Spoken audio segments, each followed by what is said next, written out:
समझ नहीं आ रहा कि कांग्रेस पार्टी को दलित और पिछड़े नेताओं से समस्या क्या है। खास तौर से दलित और मुस्लिम समाज की लीडरशिप जो होती है स्वतंत्र तरीके से, उससे तो कांग्रेस को खासा दिक्कत रहती है। उत्तर प्रदेश में अपनी हार का ठीकरा लगातार बीएसपी पर फोड़ने वाली अब आपको बता दें कि प्रकाश अंबेडकर और असदुद्दीन ओवैसी तक पहुंच चुकी है। चुनाव से पहले की अगर आप मेरे वीडियो देखेंगे तो आपको ये वीडियो काफी हद तक समझ में आ जाएगा। मैंने चुनाव से पहले भी कई सारे वीडियो बनाए थे जिसमें ये कहा था कि कांग्रेस पार्टी दलितों की और मुस्लिम समाज की स्वतंत्र लीडरशिप को बिल्कुल भी पसंद नहीं करती। उनके खिलाफ बीजेपी की बी टीम होने का और सी टीम होने का इस तरीके के आरोप लगाकर लोगों को गुमराह करने का काम करती है। दरअसल आज कांग्रेस पार्टी की स्थिति किसी से छुपी नहीं है। दिल्ली के अंदर उनके पास कुछ भी नहीं है, पश्चिम बंगाल में उनके पास कुछ भी नहीं है, बिहार के अंदर वो पिछड़ों की पार्टी है, यूपी में वो पिछड़ों की पार्टी है। इसी तरीके से आप केरला से लेकर अलग अलग राज्यों के अंदर भी देखेंगे तो आपको साफ नजर आएगा कि कांग्रेस पार्टी की स्थिति क्या है। मध्य प्रदेश और गुजरात जैसे राज्यों के अंदर कांग्रेस की स्थिति क्या है किसी को बताने की जरूरत नहीं है। छत्तीसगढ़ उत्तराखंड के अंदर भी स्थितियां कुछ अच्छी है नहीं, लेकिन उसके बावजूद भी कांग्रेस का जो घमंड है वो सिर चढ़कर बोल रहा है। कांग्रेस पार्टी 90 सीटें 99 सीटें जीत पाई है जैसे तैसे करके, उसके बावजूद भी आपको बता दें कि उसका घमंड है वो कर रहा है। और वो अब आपको बता दें कि पहले बीएसपी सुप्रीमो मायावती जी को बीजेपी की बी टीम बोल रही थी, अब धीरे धीरे बाबा साहब अम्बेडकर के वंशज प्रकाश अम्बेडकर को भी बीजेपी की बी टीम बोलने शुरू कर चुके हैं। ये बातें मैंने पहले ही चुनाव से पहले ही कहा था कि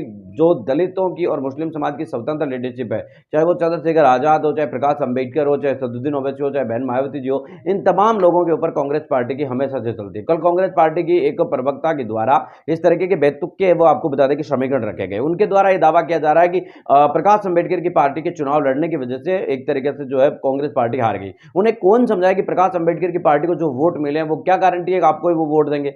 वो बीजेपी को वोट देंगे या किसी और वहां पर निर्दलीय खड़ा है उसको वोट दे देंगे, या कोई अन्य खड़ा है उसको दे देंगे, या नोटा को वोट दे देंगे? गारंटी थोड़ी ना है कि वो कांग्रेस पार्टी को वोट देंगे। दूसरी बात, कांग्रेस पार्टी ये चाहती है कि कोई राजनीतिक पार्टी उनके सामने हो ही नहीं, बस कांग्रेस अकेली चुनाव लड़े और चुनाव जीत जाए। इसी तरीके का समीकरण उनकी आजादी के बाद चला है। हम देखते हैं कि लाल कृष्ण जो एक तरीके से इंदिरा गांधी इतनी बार प्रधानमंत्री रही, चाचा नेहरू इतने बार प्रधानमंत्री रहे, लेकिन आप उस समय देखिए कि उनके सामने चुनाव लड़ने वाला भी कोई मजबूत दावेदार नहीं था। तो ऐसे में वहां पर चुनाव नहीं लड़ने वाला था तो कांग्रेस आराम से जीत रही थी। जैसे जैसे 1980 के आसपास नई नई पार्टियों का गठन होना शुरू हुआ, वहां पर कांग्रेस पार्टी का धीरे धीरे वोट भी गिरता गया और कांग्रेस पार्टी की स्थिति डामाडोल होती गई। अब आपको बता दें कि महाराष्ट्र के अंदर प्रकाश अंबेडकर जो कि बाबा साहब अंबेडकर के वंशज है, उनकी पार्टी के ऊपर आरोप लगाया जा रहा है कि 5 सीटें उनकी वजह से हम चुनाव हार गए। जबकि कई ऐसी सीटें उड़ीसा के अंदर आप जाके देखिए जहां पर जो बीजेडी है वो काफी मजबूत पार्टी है, लेकिन वहां पर कांग्रेस पार्टी ने पिछड़ू बनकर वोट काटने का काम किया। इसके अलावा और भी कई जगहों पर एक कुल मिलाकर बात साफ नजर आ रही है कि कांग्रेस पार्टी खुद चुनाव लड़ना चाहती है, बाकी किसी को चुनाव लड़ने की। और खास तौर से वो ये जानती है कि जिस दिन दलित और मुस्लिम ये समझ गए कि उनके लिए स्वतंत्र लीडरशिप होनी जरूरी है, क्योंकि कांग्रेस को दलित और मुस्लिम वोट करते हैं और दलित और मुस्लिमों का बस आपको बता दें कि एक तरीके से आंख मीच कर वो कांग्रेस को वोट कर रहे हैं। जिस दिन इन दोनों समाज ने आंख खोल ली और अपने नेता पहचान कर उनको वोट कर दिया, तो आपको बताने की कोशिश करें तो कांग्रेस पार्टी बंगाल की खाड़ी में भी नहीं मिलेगी। ये मैं आपको कह रहा हूं। प्रधानमंत्री नरेंद्र मोदी कह रहे कांग्रेस मुक्त भारत, तो मैं कह रहा हूं कांग्रेस मुक्त भारत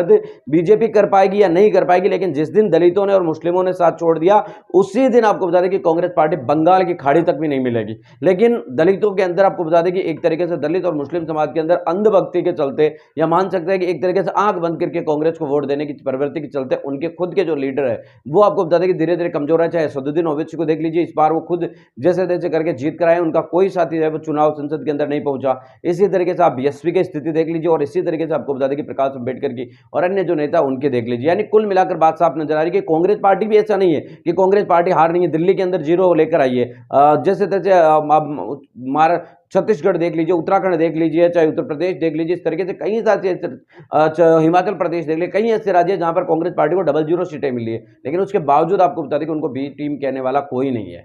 वहीं दूसरी तरफ अगर देखने की कोशिश करें तो कांग्रेस जो दलितों का स्वतंत्र लीडर खड़ा होता है उसको वो बी टीम करा देने की कोशिश में जुटे हुए। अब दलितों को और मुस्लिमों को समझना है कि आखिर वो कांग्रेस के पिछले लोग कब तक बने रहेंगे। और आपने देख लिया कि इस बार पूरी कोशिश करके देख लिया कि फिर भी आप कांग्रेस बीजेपी को नहीं हरा।